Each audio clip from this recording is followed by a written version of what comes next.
Why did my sister insist I stay off the mortgage?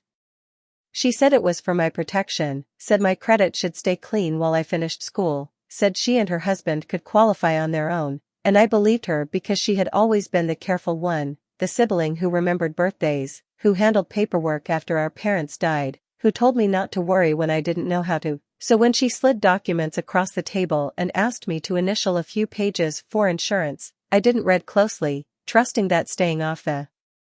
mortgage meant staying safe, not realizing that safety can be redefined in the margins. A year later, when foreclosure notices began arriving at my apartment addressed to an LLC I'd never heard of, I learned that my name didn't need to be on the deed to be used, it just needed to be useful, tucked into guarantees and side agreements that turned my clean credit into quiet leverage without the dignity of a signature.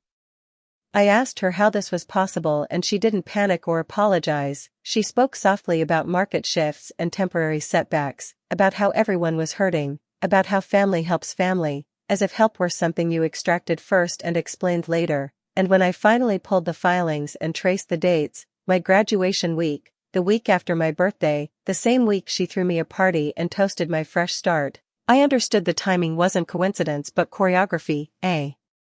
careful choice to keep me distracted, grateful, celebrating anything except reading. Lenders don't care about intent, only liability, and as the letters grew more urgent and the balance grew teeth, my sister grew quieter, then distant, then unreachable, leaving me alone with a debt I didn't agree to and a silence that felt rehearsed.